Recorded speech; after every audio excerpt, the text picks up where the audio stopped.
இன்னைக்கு எபிசோட்கான ரெண்டாவது ப்ரோமோவை பார்க்கும்போது முதல் முறையா பார்வதிக்கு ஆதரவாக விஜய் சேதுபதி ஒருத்தரை போட்டு பொலன்னு பொலகிறாரு.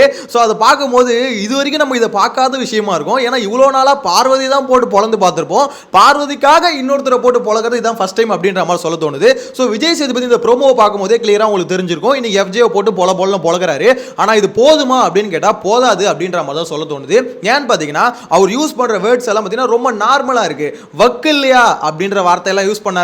இங்க அந்த வார்த்தையை ஏன் சார் யூஸ் பண்ணல அப்படின்ற ஒரு டவுட்டும் வருது. சோ அதை கேட்டா கொஞ்சம் பெட்டரா இருக்கும் அப்படின்ற மாதிரி தோணுது. ஏன்னா அந்த வேலையை செய்யறதுக்கு உங்களுக்கு வக்கு இல்ல அப்படின்ற மாதிரி திவாகரை கேட்டாங்க, இது திவ்யாவை கேட்டாங்க. சோ அங்க எஃப்ஜேவும் அந்த வார்த்தையை சொல்லி கேட்டா கொஞ்சம் பெட்டரா இருக்கும் அப்படின்ற மாதிரி யோசிக்க தோணுது. அது மட்டும் இல்லாம எஃப்ஜே இந்த ரோஸ்ட் மட்டும் தானா அப்படின்னு பாத்தீங்கன்னா இது இல்ல, இது கூட இன்னும் கொஞ்சம் ரோஸ்டும் இருக்கு. சோ அதை பத்தி என்னன்றதை டீடைல்டா பார்க்கலாம். சேனலை ஃபர்ஸ்ட் டைம் பாத்தீங்கன்னா சப்ஸ்கிரைப் பண்ணி வீடியோ லைக் பண்ணி வச்சுக்கோங்க. ஆக்சுவலா விஷயம் என்ன தெரியுமா, இன்னைக்கு எபிசோட ஃபுல்லாவே பாத்தீங்கன்னா எஃப்ஜே, வியானா, அதுக்கு அடுத்து பார்வதி, கமருதீன் இவங்களோட டாபிக் தான் ஓட போகுது அப்படின்றது கிளியரா தெரிஞ்சு போச்சு. ஏன்னா வேற ஏதாவது கண்டென்ட் இருந்ததா அந்த வீக்ல அப்படின்னு பார்க்கும்போது ஒரு கண்டென்ட்டுமே இல்லை. இந்த ஸ்கூல் டாஸ்க்லேருந்து பெருசாக இந்த கண்டென்ட் வரலங்க. அந்த லெட்டர் இருந்ததுல பார்வதி ஒரு இஷ்யூ கிரியேட் பண்ணாங்களே, அதாவது இந்த மாதிரி லெட்டரில் வந்து தப்பாக எழுதிட்டாங்கன்னு. ஸோ அந்த பிரச்சனை வந்து பார்த்தீங்கன்னா ஒரு கண்டென்ட்.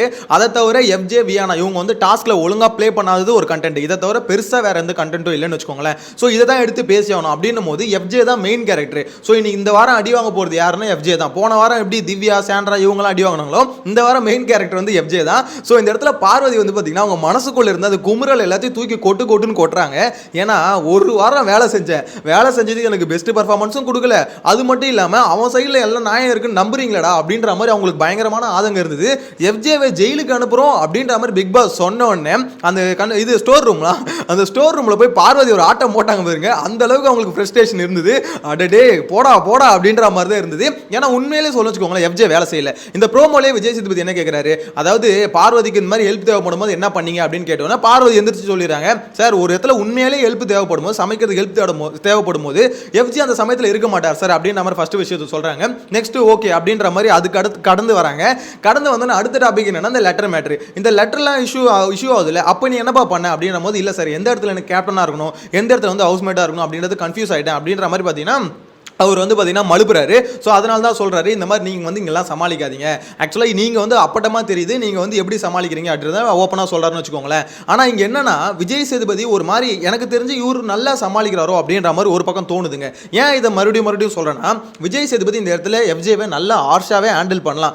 ஆனால் என்ன இருந்தாலும் செல்ல பிள்ளையில, ஸோ செல்ல பிள்ளையை அந்த அளவுக்கு ஆர்ஷா ஹேண்டில் பண்ண முடியாது. பட் அடிக்கிறத பார்க்கும்போது ஓகே, இவ்வளோ நாள் அடிக்காமையே இருந்ததுக்கு இது எவ்வளோ பரவாயில்ல அப்படின்ற மாதிரி தோணுது. ஏன்னா ரொம்ப நாளாக எஃப்ஜேக்கு பார்த்தீங்கன்னா ரொம்ப செல்லம் கொடுத்துட்டாங்க. செல்லம் கொடுத்து அந்த பீஸ் என்னதான் தப்பு பண்ணாலும் சரி, இப்போ ஏன் திரும்ப எஃப்ஜே இப்போ கூட ஹேண்டில் பண்ற, இப்போ கூட எதுக்கு அடிக்கிறாங்க தெரியுமா, இந்த வாரத்தில் வேற ஏதாவது ஒரு கண்டென்ட் வந்திருந்தா அடிச்சு சொல்றேன் எஃப்ஜே வந்து என்ன பண்ணுவாங்க, அப்படி தட்டி விட்டுருவாங்க. ஓகே அது ஒரு பிரச்சனையே இல்லாத மாதிரி மாத்திடுவாங்க. இப்போ வேற எதுவும் கண்டென்ட் இல்லை, இது மட்டும் தான் ஒன்லி கண்டென்ட் அப்படின்றதுனால தான் தலைவனை தூக்குறாங்க. இல்லைன்னா இந்த வாட்டி பார்த்தீங்கன்னா கொஞ்சிட்டு விட்டுருப்பாரு அப்படின்ற மாதிரி தான் சொல்ல தோணுது. ஸோ பார்வதியை பொறுத்த வரைக்கும் ஹாப்பி என்னாச்சு அப்படின்ற மைண்ட் செட்டில் தான் இருக்காங்க. அதாவது என் மனசுக்குள்ள இருந்த பாரமே குறைஞ்சு போச்சுன்னு சொல்லுவாங்கல்ல, ஸோ அந்த மாதிரி தான் தெரியுது பார்வதியை பொறுத்த வரைக்கும். ஏன்னா அவங்களுக்கு வந்து ஒரு வாரம் ஃபுல்லாக பார்த்தீங்கன்னா வேலை செஞ்சுருக்காங்க. அதுலேயே 4 நாள், ஒரு வாரன்றது 4 நாள் ஃபுல்லாக வேலை செஞ்சுருக்காங்க. அதில் எஃப்ஜே எந்த அளவுக்கு சப்போர்ட் பண்ணான்னு பார்த்தீங்கன்னா, சப்போர்ட் பண்ணா நான் இல்லைன்னு சொல்ல, ஆனால் மெஜாரிட்டி ஒர்க் வந்து பார்த்தீங்கன்னா பார்வதி தான் பார்த்தாங்க. ஆக்சுவலாக 2 பேரும் சேர்ந்து தான் செய்யணும். குறிப்பாக சொல்ல வச்சுக்கோங்களேன், வார்டனை விட அசிஸ்டன்ட் வார்டன் தாங்க வேலை அதிகமாக செய்யணும். ஆனால் இங்கே என்னன்னா வார்டன் தான் அதிக வேலையை செஞ்சாங்க. எஃப்ஜே பொறுத்த வரைக்கும் பார்த்தீங்கன்னா கையில் அடிபட்டுருச்சு அப்படின்ற ஒரு சிம்பிளான ஒரு காரணத்தை வச்சுக்கிட்டு பயங்கரமாக ஒப்பேத்திட்டான். அவனே ஓப்பனாக அவன் வாயிலே ஸ்டேட்மெண்ட் கொடுத்துட்டான். இந்த மாதிரி நான் வியானா கிட்ட பேசும்போது அவரே சொல்லிட்டாப்ல, இந்த மாதிரி கையில் அடிபடுது, இதை வச்சு தான் நானே ஓபி அடிச்சிட்டு இருக்கேன், இதுல நீ வேற கோத்து விட்டுற போல இருக்கு அப்படின்ற மாதிரி அவரே சொன்னாரு. ஸோ அந்த அளவுக்கு தெளிவா வேலை செய்யக்கூடாது அப்படின்றதுக்காக ஒன்னையும் பண்ணிட்டு அதுக்கான காரணத்தை செம்மையா சொல்லுவான். நான் தூங்கிட்டு இல்லை, அப்புறம் என்ன வந்து எழுப்ப வேண்டியதானே, எழுப்பாம நீ வேலையை செஞ்சுட்டு பழியை தூக்கி என் மேலே போடுற, ஒரு வேலை பெண்டிங் இருக்குன்னா வந்து என்ன எழுப்பணும், எதுக்குப்பா எழுப்பணும், அது உனக்கான டாஸ்க்கும் தானே, அங்கே நீ தானே அசிஸ்டன்ட் வார்டன், நீ தானே போய் அங்கே கிளீன் பண்ண, அதாவது பாத்திரத்தை கழுவி வைக்கணும். நைட்டு வந்து பார்த்தீங்கன்னா அவ்வளோ நேரம் அவங்க பாத்திரத்தை கழுவி வைக்கிறாங்க. ஸோ இந்த இடத்துல வந்து பார்த்தீங்கன்னா இவர் போய் தூங்கிட்டு வரான், இவர் எழுப்பி கூட்டு போய் பாத்திரத்தை கழுவணுவான்னு கூட்டு போகணுமா, அப்ப நீ என்ன பண்ற, உனக்கு ஒரு ரெஸ்பான்சிபிலிட்டி இல்லையா அப்படின்ற கேள்வி தான் வருது. ஸோ அதனால தான் இந்த இடத்துல எஃப்ஜே எல்லாம் திட்டுறது காரணம் என்னன்னா, இந்த மாதிரி நீ எவ்வளோனா சப்பா கட்டு கட்டலாம், நல்லா சமாளிக்கிறது அப்படின்றது கிளியராக தெரிஞ்சு போச்சு. ஏன்னா நீ சொல்றது வந்து பார்த்தீங்கன்னா ஒரு நம்புற மாதிரியே இல்லையே. ஒரு டாஸ்க்கு உனக்கு ரெஸ்பான்சிபிலிட்டி இருக்குல்ல, அங்கே வார்டனாக இருக்கணும், அதே சமயத்தில் நீ கேப்டனாக அங்கே செயல்பட்டு இருக்கணும், அந்த கேப்டனாகவும் செயல்படல அப்படின்ற குற்றச்சாட்டும் வருது. அதாவது அந்த லெட்டர் மேட்டரை பொறுத்த வரைக்கும் பார்வதி வந்து அந்த இஷ்யூவை பெருசாக்குனாங்களா அப்படின்ற மாதிரி பார்த்தீங்கன்னா எஸ், அவங்க வந்து பார்த்தீங்கன்னா அந்த கேரக்டரை விட்டு வெளியே போயிட்டாங்க. வெளியே போய் என்ன பண்ணிட்டாங்க, இந்த மாதிரி அந்த லெட்டரை பொறுத்த வரைக்கும் ஆக்சுவலாக எனக்கு வந்து பார்த்தீங்கன்னா அது அசிங்கமாக இருக்குது, கேரக்டர் அசோசியேஷன் என்ன பண்ண மாதிரி இருக்குது அப்படின்ற மாதிரி அவங்க சொல்கிறாங்க. அது உண்மையானு கேட்டிங்கன்னா அது உண்மை இல்லை. ஏன் அப்படி சொல்கிறேன்னு பார்த்தீங்கன்னா, அந்த கேரக்டர் வசந்தி தர்மலிங்கம் புரிஞ்சுங்க. இந்த 2 கேரக்டருக்குள்ள இருக்க கனெக்ஷனை தான் அந்த லெட்டர்ல எழுதினாங்களே தவிர பார்வதி அமித் அப்படின்ற மாதிரி கேரக்டர் பத்தி எழுதல. ஸோ பார்வதி எப்பயோ பார்த்தீங்கன்னா டாஸ்க் விட்டு வெளியே போய் சண்டை போட ஆரம்பிச்சிட்டாங்க.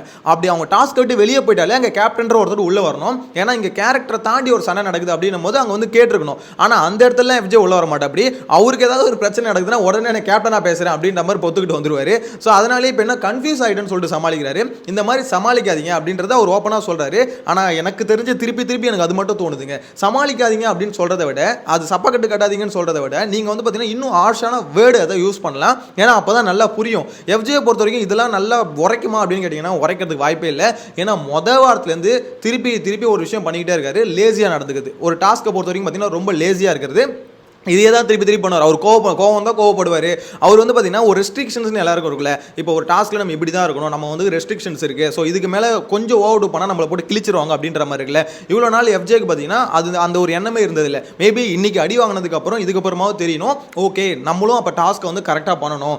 அங்கே யார் என்ன பண்ணாலும் சரி, நம்மளுக்கு பிடிக்காத ஆள் இருந்தாலும் சரி, நம்மளுக்கு ஒரு டாஸ்க் கொடுத்துட்டாங்க, அந்த டாஸ்க்கை ஒழுங்காக பண்ணணுன்ற ஒரு இது வந்து பார்த்தீங்கன்னா இதுக்கப்புறமாவது வந்தால் பெட்டராக இருக்கும் அப்படின்ற மாதிரி தோணுது. நெக்ஸ்ட் விஷயம் வந்து பார்த்தீங்கன்னா இந்த லெட்டர் மேட்டரில் வந்து நிறைய பெரிய சண்டை போச்சு. அதாவது அமித் வந்து பார்த்தீங்கன்னா ரொம்ப ரியாக்ட் பண்ணிட்டாரு அப்படின்ற மாதிரி ஏகப்பட்ட சண்டை போச்சு. ஸோ இந்த இடத்துல பார்வதிக்கும் மேபி ஒரு கொஷின்ஸ் வரும் அப்படின்ற மாதிரி தான் தோணுது. ஏன்னா என்னதான் ஓகேமா, அதாவது பார்வதிக்கு ரொம்ப நாள் கழிச்சு நீங்கள் பாராட்டு வருது, அதையும் சொல்லிடுறேன். அதாவது எப்படின்னா ஓகே நீ சூப்பராக வேலை செஞ்சிருக்க, நீ வந்து இவ்வளோ ஒர்க் பண்ணுவேன்னு எதிர்பார்க்கல, பரவாயில்ல பார்வதி வந்து சூப்பராக ஹேண்டில் பண்ணிங்க. பார்வதிக்கு அமித்துக்கு எல்லாத்துக்குமே ஒரு பாராட்டு வருது. இருந்தாலும் இந்த ஒரு மேட்டர் லெட்டர் பிரச்சனையை பொறுத்த வரைக்கும் அது பெரிய இஷ்யூவாக மாற்றினது யாருன்னு பார்த்தீங்கன்னா பார்வதி தான். அது அப்பட்டமாக தெரிஞ்சு போச்சு. ஏன்னா அது வந்து பார்த்தீங்கன்னா அந்த கேரக்டருக்குள்ள நடக்கிற ஒரு சண்டை அப்படின்றத பார்க்காம பர்சனலாக அதை கொண்டு போயிட்டாங்க. ஸோ அப்படின்னும் போது அதுக்கான கொஸ்டின் பார்வதியை பார்த்து கேட்குறாங்க அப்படின்ற மாதிரி தான் இப்போதைக்கு அப்டேட் வருதுன்னு வச்சுக்கோங்களேன். ஸோ இது மட்டும் தான் பார்வதி மேலே இருக்க குற்றச்சாட்டு.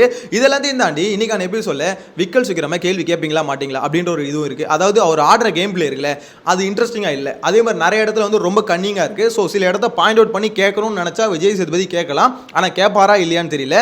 ஏன்னா நிறைய இடத்துல வந்து பார்த்தீங்கன்னா வேணும்னே எதுக்கு பார்வதியை மட்டும் டார்கெட் பண்ணீங்க அப்படின்ற ஒரு கொஸ்டினை விக்ரம் சீக்கிரம் பார்த்து கேட்கலாம். டாஸ்க்கில் அவர் பண்ணட்டும், தப்பே கிடையாது.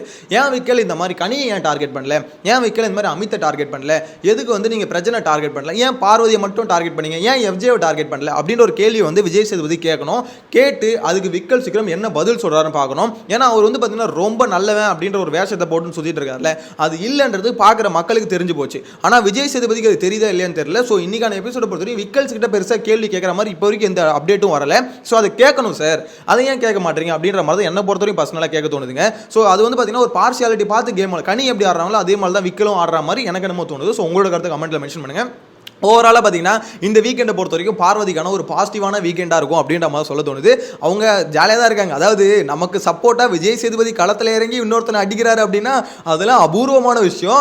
ஏன்னா இவ்வளோ நாள் அடி வாங்கியே பழக்கப்பட்டவங்களுக்கு இந்த மாதிரி ஒரு பாராட்டுகளும் நமக்கு ஆதரவாக விஜய் சேதுபதி வரதும் கொஞ்சம் எப்படி சொல்கிறது ரொம்ப பாசிட்டிவான ஒரு விஷயமா தான் இருக்கும். ஆனால் பார்வதி இதை வந்து பார்த்தீங்கன்னா ரொம்ப எப்படி சொல்கிறது ரொம்ப பயங்கரமான ஒரு எனர்ஜி ஒரு பூஸ்டாக நினச்சிக்கிட்டு நீங்கள் வந்து திருப்பி பழைய மோடுக்கு போயிடக்கூடாது. அதாவது உங்களுக்கு எதுக்கு இப்போ ஒரு சப்போர்ட் வருது பார்வதியை பொறுத்த வரைக்கும் எதுக்குன்னா ஆக்சுவலாக அவங்க ஒரு கேம் ப்ளே பண்ணாங்க, அதுக்கு அகேன்ஸ்ட் ஹவுஸ்மேட்ஸ்லாம் இருந்தாங்க. ஆனால் பார்வதி அங்கே பெருசாக ரியாக்ட் பண்ணிக்கல. அவங்க என்ன பண்ணாங்க, அது அப்படியே கடந்து போயிட்டாங்க. ஓகே என்ன அடிக்கிறீங்களா அடிக்கோங்க, அடி வாங்க தான் வெளியே மக்களோட சப்போர்ட் வரும். ஸோ இப்போ பார்வதிக்கு இந்த அளவுக்கு சப்போர்ட் வந்திருக்கு, ஓட்டிங்கில் நம்பர் 1 இருக்கிறதுக்கு எல்லாத்துக்குமே காரணம் என்னன்னா போன வாரம் வாங்கின அடியை அந்த அளவுக்கு அடி வாங்கி தாங்கிட்டு நின்னாங்களா, அதனால தான் உங்களுக்கு சப்போர்ட் வருது. ஸோ பார்வதி இதையே பார்த்தீங்கன்னா கண்டினியூ பண்ணாங்கன்னா எனக்கு தெரிஞ்சு டாப் 5 போயிடுவாங்க அப்படின்ற மாதிரி தான் தோணுது. உங்களோட கருத்தை கமெண்ட்ல மென்ஷன் பண்ணுங்க. நெக்ஸ்ட் வீடியோல மீட் பண்ணலாம். Bye by.